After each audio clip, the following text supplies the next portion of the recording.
Double A भी होता है। Electro statics generator, sir graph में डबल ए होगा। डबल ए इलेक्ट्रोस्टैटिक जनरेटर भी कहते हैं। और इसका हिंदी क्या होगा? वही 1D graph, 1D graph generator, या इसी का दूसरा नाम है स्थिर वैद्युतिकी जनित्र, स्थिर वैद्युतिकी जनित्र। ठीक है,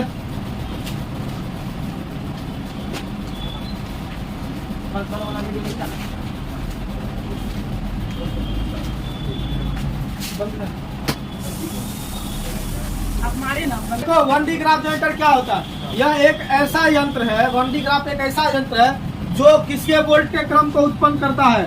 10⁶ वोल्ट के क्रम के विभव को उत्पन्न करता है। उसी को हम लोग क्या बोलेंगे? 1D graph generator. इसका उपयोग हम लोग किसको करने में करते हैं? 10⁶ वोल्ट के क्रम को उत्पन्न करने में हम लोग क्या करते हैं? इसका उपयोग करते हैं। ठीक है, तो लिखिए इसका डेफिनेशन, इसका देखिए, वैसा जनरेटर जिसका उपयोग, हाँ वैसा जनरेटर जिसका उपयोग 10⁶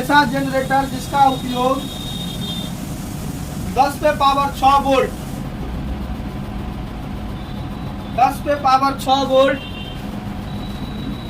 10⁶ वोल्ट के क्रम का विभवांतर, 10⁶ वोल्ट के क्रम का विभवांतर, 10⁶ वोल्ट के क्रम का विभवांतर उत्पन्न करने में किया जाता है। विभवांतर उत्पन्न करने में किया जाता है। 1D ग्राफ जनरेटर कहते हैं, 1D ग्राफ जनरेटर कहते हैं। इसे इलेक्ट्रोस्टैटिक जनरेटर भी कहा जाता है।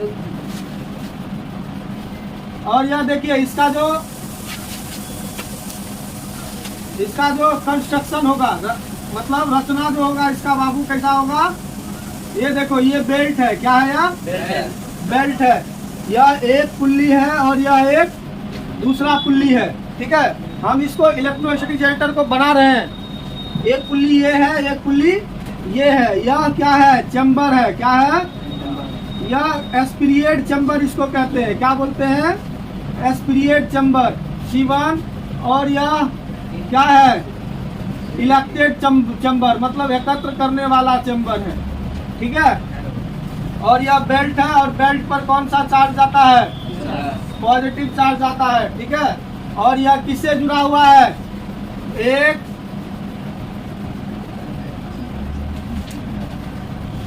तो ये सारा पॉजिटिव चार्ज कहाँ चले जाता है? इससे चालक तार को, जब चालक से हम किसी को घेर देते हैं तो यह ऊपर चले जाता है। ठीक है, तो यहाँ से ये आया। ठीक है, और इस सब को हम लोग घेर देते हैं एक होलो चैम्बर से। क्या चीज से? होलो चैम्बर से घेर देते हैं। यानी तो ऐसे नहीं, ऐसे कीजिए।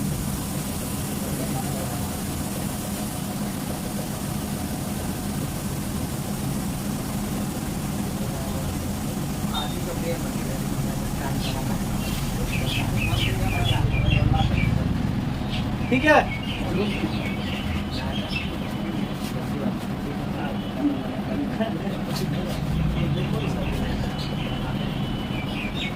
और यहाँ भी एक प्रकार का भी लगा होता है। क्या बोलते हैं उसको? मोटर लगा होता है। क्या होता है? मोटर लगा होता है, जो इसको घुमाता है चारों बगल। ठीक है, और यहीं पर एक छोटा सा एक पार्ट होता है। ठीक है, जिससे यह टारगेट को हिट करता है। ठीक है, ये C1 हो गया या C2 हो गया। और इसको हम लोग हाई वोल्टेज रेसिस्टेंस से जोड़, हाई वोल्टेज सोर्स से हम लोग इसको जोड़ देते हैं। HV सोर्स से, किससे? हाई वोल्टेज सोर्स से जोड़ देते हैं। किसको? इसको। ठीक है, C1 को। तो ये इसका कंस्ट्रक्शन है, किसका कंस्ट्रक्शन है यह? वन डी ग्राफ जनरेटर का। ठीक है, लिख लीजिए इसको जल्दी से। और इसकी त्रिज्या कितनी है? मान लो यहाँ से इसकी त्रिज्या R है। जनरेटर का उपयोग क्या चीज में था बाबू? 10 पे पावर 6 वोल्ट को क्या करने में था? के क्रम को उत्पन्न करने में था। तो इसका उपयोग हम लोग किस में करते हैं? 10 के पावर 6 के क्रम को वोल्टेज को उत्पन्न करने में। ठीक है, तो उसको क्या कहेंगे? वन डी ग्राफ जनरेटर और इलेक्ट्रोस्टैटिक जनरेटर। अब देखिए, अब सबसे पहले इसका थ्योरी जानते हैं। थ्योरी मतलब क्या होता है? सिद्धांत। क्या होता है? सिद्धांत। अब यह देखिए सिद्धांत किस सिद्धांत पर यह काम करता है? यह देखिए आवेश के दो गुण, आवेश के दो सिद्धांत पर काम करता है। देखिए यह आवेश के दो सिद्धांत, दो गुण पर कार्य करता है। यह आवेश के दो प्रमुख गुण पर आधारित है। लिख लीजिए, यह आवेश के दो प्रमुख गुण पर आधारित है। लिखो, इट इज डिपेंड्स ऑन, यह आवेश के दो प्रमुख गुण पर आधारित है। It is depends on two fundamental quality of charge. ठीक है, अब देखिए इसका सिद्धांत 1 नंबर में लिखिए। चलिए, अब इसका सिद्धांत जो है आवेश के कितने गुण पर आधारित है? 2। अब कौन कौन गुण होगा? पहला गुण लिखिए, आवेश हमेशा नुकीले भाग पर मुक्त होता है तथा नुकीले भाग पर एकत्र होता है। आवेश का गुण लिखा है चलिए, इस बात को लिखिए जल्दी से। आवेश किसी चालक के, दूसरा लिखिए, आवेश किसी चालक के, हाँ, आवेश किसी चालक के, आवेश किसी चालक के नुकीले भाग से मुक्त होती है। आवेश किसी चालक के नुकीले भाग से मुक्त होती है और नुकीले भाग पर ही एकत्र होती है। कार्य करेगा। आपको एक गुण और पढ़ाए थे आवेश में। किसी चालक को दिया गया संपूर्ण आवेश कहाँ होता है बाबू? चालक के बाहरी सतह पर। बताए थे ना? यह दूसरा गुण इस पर, यह पहला गुण किस पर डिपेंड कर रहा था? किसी नुकीले भाग पर क्या होता है? या तो एकत्र होता है, मुक्त होता है या तो एकत्र होता है। दूसरा प्रमुख गुण क्या है? किसी चालक को दिया गया संपूर्ण आवेश। देखिए, किसी चालक को दिया गया संपूर्ण आवेश कहाँ फैल गया? उसके बाहरी सतह पर फैल गया। तो यही दूसरा गुण है। इसको लिख डालिए जल्दी से। इसमें जो जो फिगर में है उसको हम लोग लिख देते हैं। ठीक है, यहाँ पर P1 तथा P2 क्या है? क्या है बबुआ? पुल्ली। यह पुल्ली है। क्या है? पुल्ली है। P1 तथा P2 क्या है? पुल्ली है। जो किससे चलता है? पुल्ली मोटर से चलने वाली। क्या चीज है? मोटर से चलने वाली। ठीक है, और B क्या है? बताइए तो जल्दी से। B क्या है? सिल्क बेल्ट है। क्या है यह? सिल्क बेल्ट है, जो कि किस में लगता है? देखिए है ना, मशीन उसीन जो चलता है, कौन वाला? चक्की उक्की वाला जो मशीन चलता है, उसी को हम लोग सिल्क बेल्ट कहते हैं। यह हमेशा इंसुलेटर का होता है। और सिल्क बेल्ट जो P1 तथा P2 को घुमाती है। जल्दी से लिखिए इसको। और नहीं लिखेगा सर? हाँ, और लिखेंगे। आर लिखे ना, आर नहीं, पहले C1 लिखिए। C1 क्या है? यह आवेश को मुक्त कर रहा है कि एकत्र कर रहा है? मुक्त कर रहा है यह। C1 को हम लोग क्या कहेंगे? एस्पिरिएट चैम्बर। क्या कहेंगे? एस्पिरिएट चैम्बर। और C2 को कलेक्टर चैम्बर। कलेक्टर। यह आवेश को फैला रहा है और यह आवेश को क्या कर रहा है? मुक्त कर रहा है। S बराबर क्या है? S बराबर स्मूथ है। S बराबर स्मूथ खोखला गोला है। स्मूथ खोखला गोला जिस पर सारा आवेश कहाँ चले गया है? उसके बाहरी सरफेस पर चले गया है। और A क्या है? A को हम लोग वैक्यूम चैम्बर कहते हैं। जो आवेश या आवेश के द्वारा आयनीज हवा को आयनीज होने से क्या करता है? बचाता है। इसको हम लोग ये कहते हैं। चलिए ये जल्दी से लिखिए, वर्किंग में लिखिए। इसमें C1 को इसमें C1 को हाई वोल्टेज वाले स्रोत से, हाई वोल्टेज वाले यहाँ लिखा हुआ है HV वोल्टेज, हाई वोल्टेज वाले स्रोत से, हाई वोल्टेज वाले स्रोत से जोड़ दिया जाता है।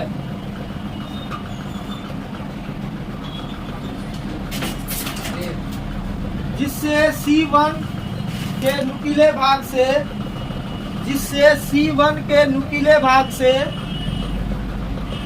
जिससे C1 के नुकीले भाग से आवेश मुक्त होती है, आवेश मुक्त होती है। नुकीले भाग से आवेश मुक्त होती है।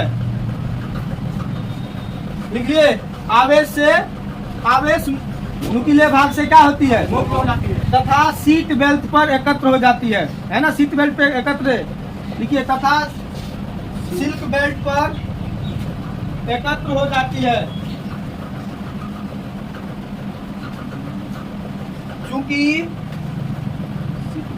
चूंकि सिल्क बेल्ट पुल्ली से होकर गुजरती है।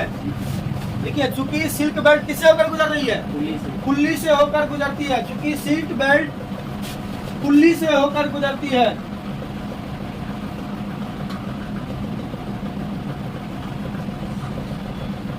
सिल्क बेल्ट पुल्ली से होकर गुजरती है। सिल्क ने आगे चली निकल गया है।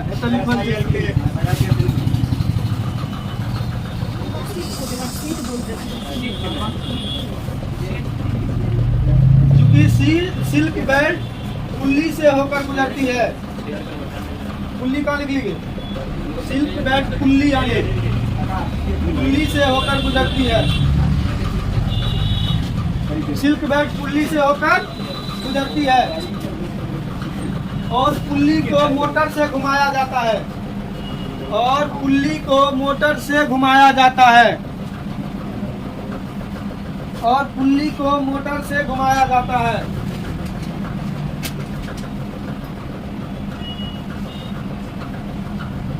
जिसके कारण यह आवेश सिल्क बेल्ट के साथ साथ, सिल्क बेल्ट के साथ साथ C2 तक पहुंच जाता है। देखो, C2 तक पहुंचा, C2 तक पहुंच जाती है। देखिए, C2 को एक बड़े खोखले चालक गोले के साथ, C2 को एक बड़े चालक खोखले गोले के साथ, C2 को एक बड़े चालक, C2 को एक बड़े चालक खोखले गोले के साथ, खोखले गोले के साथ जोड़ दिया जाता है।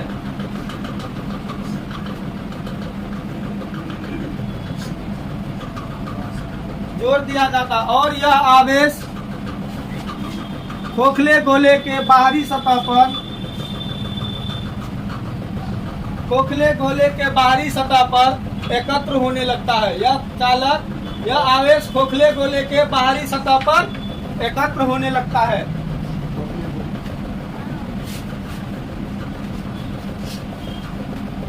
एकत्र और यह होने गोले के बाहरी सतह पर एकत्र होने लगता है। देखिए, यह प्रक्रिया तब तक चलती रहती है, यह प्रक्रिया तब तक चलती रहती है, यह प्रक्रिया तब तक चलती रहती है जब तक गोले का विभवांतर, जब तक गोले का विभवांतर 6 वोल्ट से 10 पे पावर 6 वोल्ट से 10 पे पावर 7 वोल्ट तक नहीं हो जाती। विभवांतर 10 पे पावर 6 वोल्ट से 10 पे पावर 7 वोल्ट नहीं हो जाती। उपयोग लिख लो जल्दी से, इसका उपयोग जल्दी से, इसका यूजेज भी लिख लीजिए। उसके बाद हम लोग दोबारा आप लोग को समझा देंगे, ठीक है? हम आप लोग को दोबारा समझाएंगे, पहले इसका उपयोग लिख लीजिए। देखिए, इसका उपयोग 1 नंबर में, इसका उपयोग नाभिकीय अभिक्रिया को प्रारंभ करने में किया जाता है।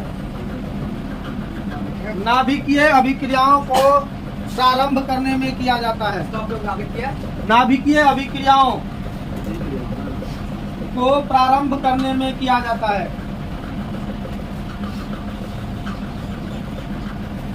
दूसरा लिखिए,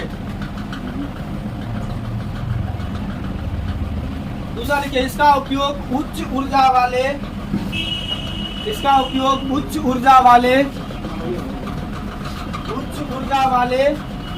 कणों के अध्ययन में किया जाता है।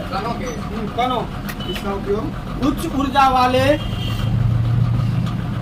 कणों के अध्ययन में किया जाता है। यह देखिए, यह मशीन कहाँ मिलेगा आपको अधिकांश? जहाँ पर पावर थर्मल होता है, न्यूक्लियस, मतलब वहाँ पर जहाँ पर किसके यूरेनियम से, जहाँ पर बिजली घर, जैसे पहले तारापुर में बिजली घर बना था, कौन बनाई थी? इंदिरा गांधी बनाई थी। ठीक है, उसी समय वो उसका बनाने का मकसद क्या था? कि भारत को परमाणु क्या थी? भारत को परमाणु संपन्न देश बनाया जाए। इसके सोच से उन्होंने अमेरिका को कहा था कि मेरे यहाँ आप एक बिजली घर लगाइए। कौन बोली थी? इंदिरा गांधी।